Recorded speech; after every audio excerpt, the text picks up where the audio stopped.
बिस्मिल्लाहिर्रहमानिर्रहीम अस्सलामुअलैकुम। मेरा नाम है नवीश शेख और आप देख रहे हैं मेरा यूट्यूब और फेसबुक चैनल।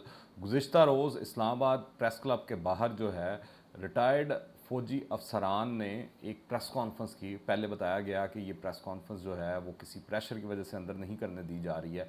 इल्ज़ाम आयद किया गया, नारेबाजी भी की गई खूब, मौजूदा हुकूमत के ख़िलाफ़ भी, सहाफ़ियों के ख़िलाफ़ ख़ास तौर पर मुझे नज़र आया कि काफ़ी गम और गुस्सा था फ़ौजियों के अंदर, रिटायर्ड फ़ौजियों के अंदर।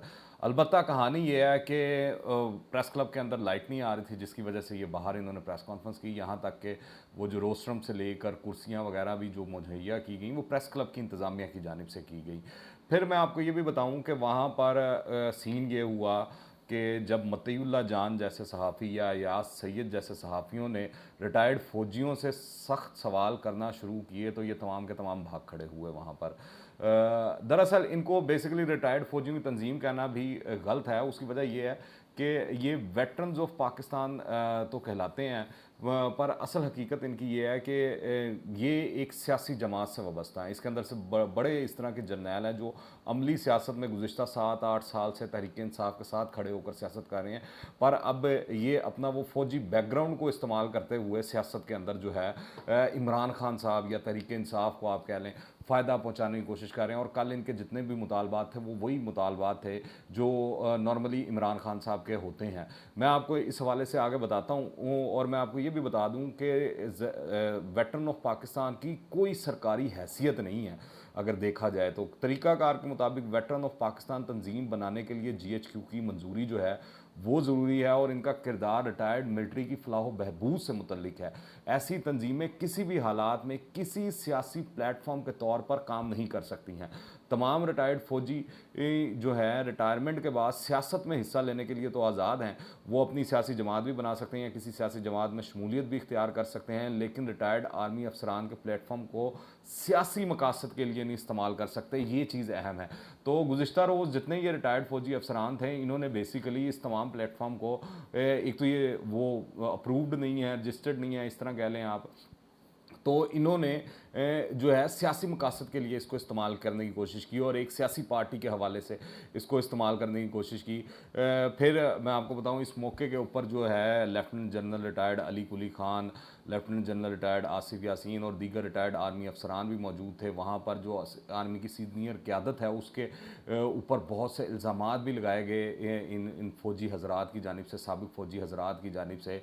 और जो ब्रिगेडियर मियाँ महमूद थे, उन्होंने कहा कि अदम एतमाद की तहरीक के बाद जनरल बाजवा से मुलाकात हुई थी और हमने इन्हें कहा था कि 90 दिन में इलेक्शन कराए जाएँ। मुलाकात में उन्होंने हमसे वादा किया था कि 90 दिन में इलेक्शन होंगे, अब वो अपना वादा पूरा करें।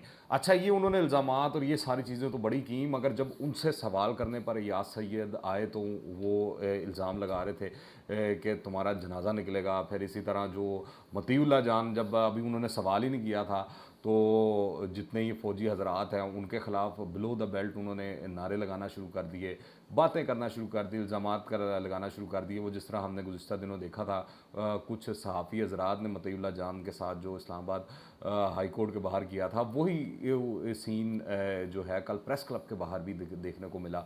वही बातें हमें प्रेस क्लब के बाहर भी देखने को मिली। तो बड़ी अफ़सोसनाक चीज़ें हैं कि अगर आपने सियासत करनी है तो आप अपने ओन के ऊपर करें, अपने इदारे को या अपनी फ़ौजी बैकग्राउंड को इस्तेमाल करते हुए या इदारे के ऊपर प्रेशराइज़ करने की कोशिश की जाए, तो ये बड़ी भोंडी हरकतें हैं। तहरीक-ए-इंसाफ या इमरान खान साहब की अगर इसके पीछे सोच देखी जाए तो वो बड़ी ही वो आप कहते हैं बिलो द बेल्ट दिखाई देती है कि वो जिस तरह सहाफ़ियों को इस्तेमाल कर रहे हैं, ट्विटर के ऊपर अपने जो पार्टी के कारकुनान हैं, फॉलोअर्स हैं, उनको इस्तेमाल कर रहे हैं कि जो भी उनके ख़िलाफ़ बात करे या क्रिटिकल होकर बात करे या न्यूट्रल होकर बात करे तो वो उसको पढ़ दें जी आप। इसी तरह अब ये फ़ौजी हज़रात को भी वो सामने लेकर आ गए हैं इमरान खान साहब। तो ये इमरान खान साहब का तरीका वारदात है, तरीका सियासत है कि वो अगले को प्रेशराइज़ करने की कोशिश करते हैं। आप देखें, एक तरफ कहानी ये है कि आप कहते हैं कि नवाज़ शरीफ को चोर कहें, ज़रदारी को चोर कहें, जब मीडिया ये कहता रहता तो इमरान खान साहब बड़ा खुश रहते थे। अब इमरान खान साहब ने 3 साल 8 माह हुकूमत का मज़ा चख लिया है। अब जब मीडिया उनकी की हुई गलतियों के ऊपर, उनकी की हुई करप्शन के ऊपर उँगलियाँ उठाता है, बातें करता है, तो वो फिर समा का बायकॉट करा देते हैं। ये इमरान खान साहब की सूरत हाल है। और इस वक्त ये जो veterans of Pakistan so called तंजीम है, इसको सामने लाने का भी इमरान खान साहब की जानिब से मकसद वाज़िया है, और एक ही मकसद दिखाई देता है कि जो पाकिस्तान फोर्सेस हैं उसकी लीडरशिप को प्रेशराइज़ किया जाए, उनको अपने हक में करवाया जाए, कोई ना कोई जो है डील ली जाए। अभी तक यही दिखाई दे रहा है। फिर जो ये साबिक फ़ौजी थे तहरीके इंसाफ के साथ वाबस्ता, इनका कहना था कि पाकिस्तान को अमरीकी थ्रेट का सामना है। वही बात जो जो इमरान खान साहब हर दूसरे जलसे में करते हैं। फिर ये कहते हैं कि पाकिस्तान के अंदर से कुछ लोगों ने अमरीकी साजिश का साथ दिया, जिनके नाम नहीं लेना चाहता। ये बात कर रहे हैं ब्रिगेडियर मियां महमूद साहब। और फिर वो कहते हैं अमेरिका से आने वाले ख़त पर जुडिशल कमीशन बनाया जाए, चीफ जस्टिस और जनरल बाजवा सबकी जिम्मेदारी है। ख़त को देखें। अदिया से भी मुतालबा करते हैं कि पंजाब में आइनी बहरान को हल किया जायज़, हुकूमत के क़याम को यकीनी बनाया जाए, जबकि मौजूदा वज़ीर आज़म शहबाज शरीफ और वज़ीर आला पंजाब हमज़ा शहबाज के FIA केसेस में मॉनिटरिंग जज मुकर्रर किया जाए। वज़ीर दाखिला राना सनाउल्लाह को फौरी तौर पर बरतरफ करने का मुतालबा भी किया गया, और कहा कि राना सनाउल्लाह मुजरिमाना ज़हनीत रखते हैं। 25 मई को रास्तों की बंदिश तशद्दुद की तहकीकात करवाई जाएँ, राना सनाउल्लाह को बरतरफ किया जाए, बेहतरीन माशी टीम बनाई जाए, अदालत इलेक्शन की निगरानी करे। अब ये वो जो क्लेम किया जा रहा है कि जनरल बाजवा से मुलाकात हुई और 90 दिन के अंदर इलेक्शन करवा दिए जाएंगे। अब मेरी समझ से बाहर है कि फ़ौज के पास ऐसा कौन सा इख्तियार है जिसके तहत वो इलेक्शन करवाने का ऐलान कर सकती है या वो रखती है सारा कुछ।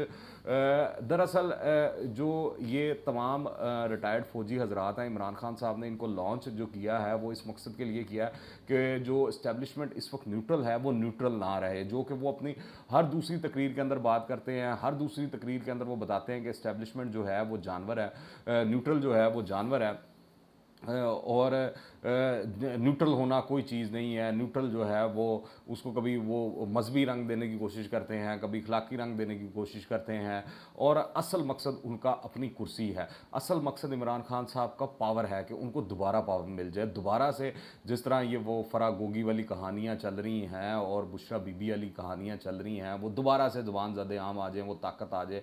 क्योंकि अब ज़ुबान बंदी इमरान खान साहब नहीं कर पा रहे हैं, ना मीडिया की ना लोगों की। आप देखें कल जिस तरह अयाज सैयद साहब ने जब ये रिटायर्ड फ़ौजी हजरात से जो तहरीक इंसाफ से वाबस्ता हैं, इनसे जब सवालात किए तो ये भाग खड़े हुए, किसी ने जवाब देने का कोई रवादार नहीं था। इसी तरह जब मतीउल्लाह जान या दीगर लोगों ने सवाल करने की कोशिश की तो ये सवाल लेने को राज़ी नहीं थी, यानी कि रस्सी जलगी पर बल ना गया।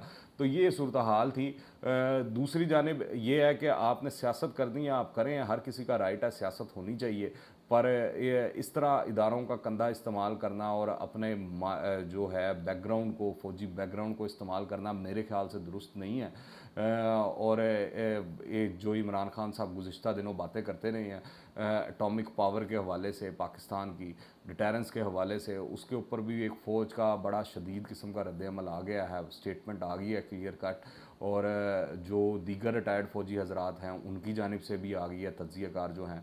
और ये भी देखने की ज़रूरत है कि ये पूरी फ़ौज रिटायर्ड फ़ौजी हजरात की ये जो तंजीम है वेटरन्स ऑफ पाकिस्तान तंजीम जो है, ये तमाम के तमाम रिटायर्ड फ़ौजियों की नुमाइंदगी नहीं करते। इसके अंदर और भी बहुत से रिटायर्ड फ़ौजी हजरात हैं जो कि दीगर सियासी जमातों से भी वाबस्ता हैं और वो इनकी सोच से मुत्तफ़िक नहीं है। तो ये देखना भी ज़रूरी है कि इसको हम जो नत्थी करेंगे वो तहरीक इंसाफ के ग्रुप के साथ ही नत्थी करेंगे, तहरीक इंसाफ की सियासी जमात के साथ ही नत्थी करेंगे, और जो ये एजेंडा लेकर चल रहे हैं वो इमरान खान साहब और तहरीक इंसाफ का ही लेकर चल रहे हैं।